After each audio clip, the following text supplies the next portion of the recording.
What is a very interesting or odd psychological phenomena or fact?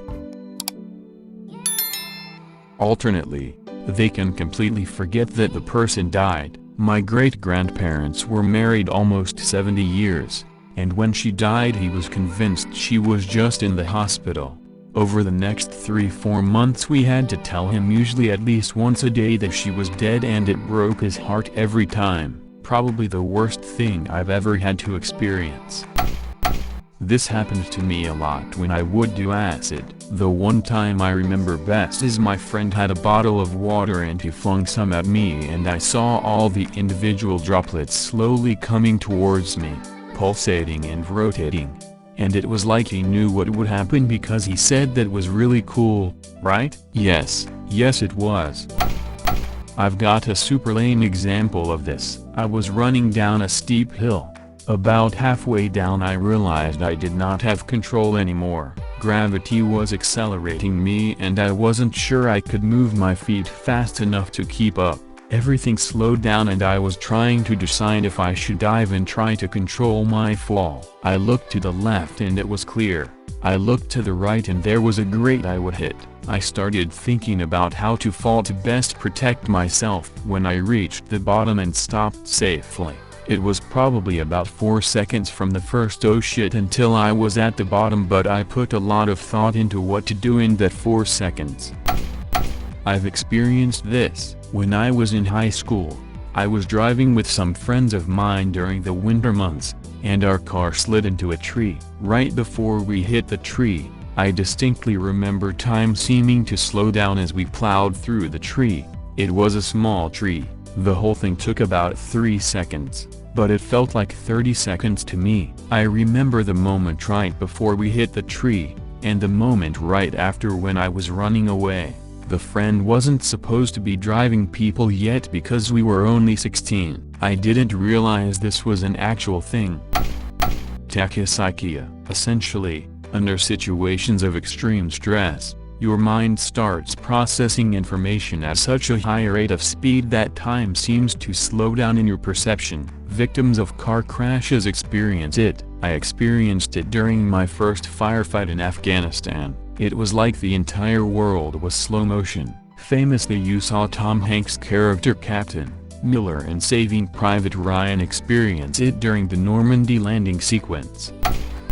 Tolerance, value systems, and association. Your brain has a tendency to adjust to certain things. People call this getting used to it or getting comfortable. The reality is desensitization. A good chunk of the time people will think something is normal just because of frequent experience or association with something they are familiar with. In reality, it's not that common and can be very wrong. It's actually used to lull people into complacency by easing them into scenario by habit or routine, rather than slow progression. Because the brain uses association for memory or reason, people have a tendency to accommodate things they are familiar with, so the familiarity is used to cause later association. This chain can continue, even though the entire chain of synaptic connects can all be false and take forever to untangle and break down. It's what people mean by caught in someone's web.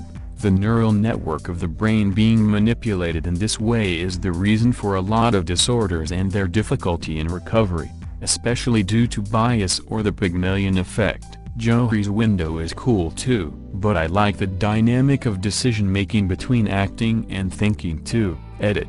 Typos.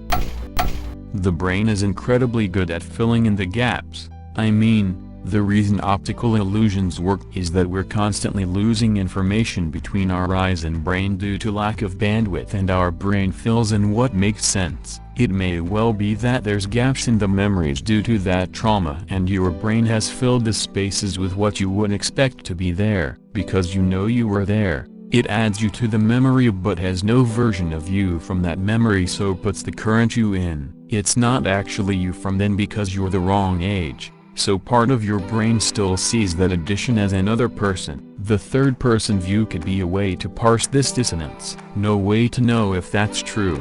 I'm an interested amateur, so I've been to several talks on the brain and psychology as part of various science events. But I'm applying layman assumptions to something I'm not qualified to guarantee any accuracy on. It's pretty common to my knowledge, but them not being in third person isn't proof that it wasn't traumatic, if that makes sense. The third person view appears to be tied and somehow distorting it as not my memory to try and cope. There's also fun complicating stuff like not having visuals with memories, them ending abruptly, or only experiencing body memories and sensations as well. All our memories have, while not a time stamp, a vague chronological order. Without having a date or time to include in the memory, we still know that something happened in approximate distance in the past, or just a moment ago, or in a particular order. The problem is, very occasionally a memory is missing that chronology, and so we have no idea when it happened. This is the most likely and common reason for déjà vu. We see something and it immediately falls into a vague "it happened at some point" timeline. Because we only know it happened sometime in the past, we think that it is a separate event from the one that is currently happening, so we think it has happened twice.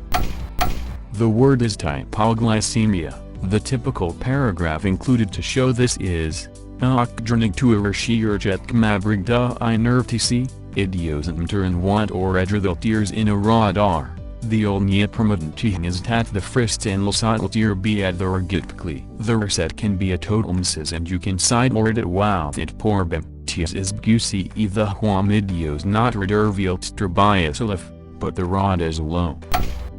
When asking for something big, lead up to it by asking for something inconsequential at first, so the person is likely to say yes, followed by slightly larger requests. Once a person has said yes, they feel obligated to keep saying yes. Salespeople do this a lot. If you want something small, start by asking for something ridiculous, so by comparison, the small thing seems trivial. Salespeople do this a lot, too. Also, people are more inclined to let you do something if you give a reason. The interesting part is that it doesn't really matter what the reason is. For example, asking to cut in front of someone at the checkout. If you ask, "Do you mind if I cut in front of you? I just need to buy these things," will be more effective than just saying, "Do you mind if I cut in front of you?" Even though the reason is irrelevant, everyone is in line because they need to buy things. Brains are weird. For more social psychology facts, subscribe below. Just kidding. Buy a textbook. I'm not a bot.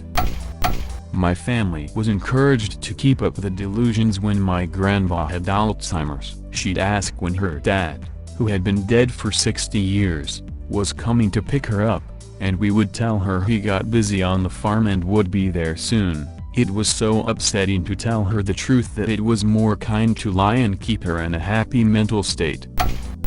Before my dad succumbed to Alzheimer's, he'd talk about his parents a lot. If we were taking him somewhere, he'd say, "Wait, I need to tell Mom where I am going," and I'd tell him I already did and said to have a nice time. That always worked and was way better than trying to explain they were gone. Also, fuck Alzheimer's.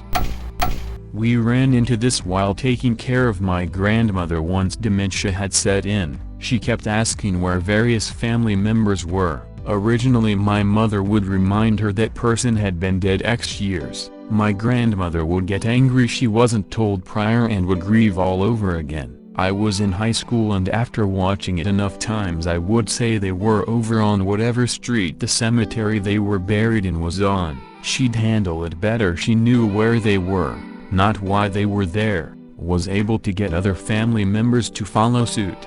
Daily visits became less stressful for everyone involved. Confronting someone with information that is at odds with what their brain is used to stimulates the amygdala in the same way a physical attack does. So telling some old person that what they think the world is like is essentially wrong can be compared to a slap in the face. This can be small things as well. I tried to explain to my father once that people are making money off of YouTube as content creators, and that idea was so outlandish to him that he got angry and loud. My girlfriend at the time was really confused and scared afterwards. Alright, time to get started researching this project. It's only noon. I have all day. Let's go. Wow, that's a really nice squirrel. How do they climb so fast? Wonder what their claws look like. Dang, I know so much about squirrel claws after that Google search. It's only 1 o'clock. I should probably take the trash out and do some dishes. A dip in the pool first sounds nice though. Okay, let's kill 2 birds with 1 stone and BBQ while I'm out here. It's only 2 o'clock now and I've eaten and, oh shit, got to get the trash. Let's shower off first though. Shit. I should take out the trash before I shower. I could walk the dog too. Don't want to get sweaty before oh shit. Let's get started on that project. If I start for like 5 minutes it will be easier to come back to. Oh hey, a video about ferrets now. Why are they illegal to have? Let's find that out. It's only 2:30. Balls. I need to grocery shop but I probably smell like chlorine. Fuck it. I'll play some video games for like an hour. I probably deserve that. In the world of restaurants, this is called the walk-in of forgetfulness, where you go to the walk-in fridge for something you need, open the door and immediately forget why you went to the walk-in, so you return to your station and 5 minutes later remember what you needed, so you go to the walk-in to get it. Depending how baked you are at work, this cycle can repeat itself a few times pretty easily. Fact 1. It's common for victims of violent crimes to forget key details, even if they saw everything, because their brain is focusing more on how to survive than how to identify the perp. It's rare for prosecutors to have a victim who remembers everything about the perp or the place, which makes the trial difficult because we often assume that victims will remember all the key details. In fact, they're more likely to remember minor details like smells and sounds. Fact 2. If you keep the first and last letter in every word in the same spot but rearrange the middle letters, your brain can automatically figure out the words. Don't know if it's connected, but when I was a kid, I remember seeing my older brother get up in the middle of the night and leave the room only for me to spot him still sleeping in his bed. I wondered where my real brother went and if someone had replaced him somehow and later came back to swap again. Growing up, I realized, of course, that weird things happen at night like being half asleep and such, but I still randomly think about that night wondering what if. I mostly attribute it to watching The Last Starfighter and having an overactive imagination as a kid. I had a customer who knew that her entire family had been replaced by actors. Those had gone through extensive surgery and training to mimic their body language, way of speaking and such, while all memories of the relative they replaced had been transferred to them with a chip in the arm. She told me she was a nurse and had witnessed this in other cases. It's really crazy. This actor lives in the house of your relative, looks like him, speaks like him, knows everything that happened 20 years ago, but this isn't your relative. She was 100% convinced of this, not the smallest doubt. Her main concern was what happened to her real family. Only years later I learned this is called Capgras delusion. I hope she got help, and that she could reunite with her family. If you've ever had a bad therapist that your parents sent you to, this can happen. My mom's therapist who became mine did this and it took me years to realize what happened. I don't even think she did it on purpose. She was just bad at her job and shouldn't have taken me on as a client. After months of going to her, I was convinced I had a bedwetting problem that wasn't actually real, and that I had a masturbation problem that wasn't real. For years I believed this. I wore pull-ups every day because I was worried about bedwetting. In confession, I'd always admit to playing with myself, and was so afraid accidentally touching my vagina for fear of some weird masturbation phobia. Yeah, that's called semantic satiation. Semantic satiation is a psychological phenomenon in which repetition causes a word or phrase to temporarily lose meaning for the listener. who then perceives the speech as repeated meaningless sounds, extended inspection or analysis in place of repetition, and also produces the same effect. Wikipedia. Jamais vu. Finding something unfamiliar on a subjective level, when we know it is familiar on an objective level. For example, walking around an area you know from childhood, basically the opposite of déjà vu. I'll never forget in driver's ed that they asked us whether it was, given no choice for alternative circumstances, better to hit the postal worker or the child playing in the street. The correct answer was to hit the kid because it wasn't a government employee. However, many years later I remember this so vividly and fucked up that I've asked others who were in that class and they have the same visceral reaction and still think about how fucked up that was. If the question was more likely to come across, then yeah, you're right, but if the question was more likely to notice, then, based on the test taker knowing this phenomenon, the answer was correctly true. Stupid question all around though. Reminds me of my driver's license test. It had a question that was something like, if you drive a red car, are you more likely to come across red cars in traffic? OFC. I answered false because it made no sense. The right answer was true because of this phenomenon. I still think I was right though. The frequency illusion. Bader-Meinhof phenomenon. The frequency illusion is when you start noticing something for the first time and suddenly it appears that this something suddenly crops up everywhere. In reality this is not true. A good example is a, not currently trending, word you heard for the first time. Suddenly you read and hear this word all the time. You mentioned red versus blue. This is clearly hardwired in our brain somehow. To expand on this, in multiplayer matches of the game Halo, you have two teams, one is colored red and the other is blue. After analyzing a lot of random matches from matchmaking, red had more victories than blue by a fairly significant margin. Also, each team is randomly shuffled and matched together, so it's not like one is more skilled than each other. It's very weird. There's so much extra stuff on top of a basic placebo effect too, like uncomfortable, bigger placebo interventions work better than less comfortable ones. For example, a jab of saline cures pain more than just a sugar pill. There's also some evidence that red sugar pills are more effective than blue at curing pain via placebo. Placebo effect is the one that is the strangest to me. It's so wild, like fake thing that causes a real effect. What's even more wild is the placebo effect works on animals, and it works on humans when you tell them they're getting a placebo and show them it's a placebo. It's so weird. I learned a variation of this in driver's training in the late 90s. Our teacher taught us to take different routes occasionally to our common destinations because of this. In my early 20s, for the first time I had formed such a pattern in driving to work that on my day off I was driving to the mall and I didn't realize until I pulled into my work parking lot that I went to the wrong place. We did a version of this with a pencil in a sensation and perception class. If you slowly move the tip of a pencil into the blind spot, the tip will disappear just like the dot in your experiment.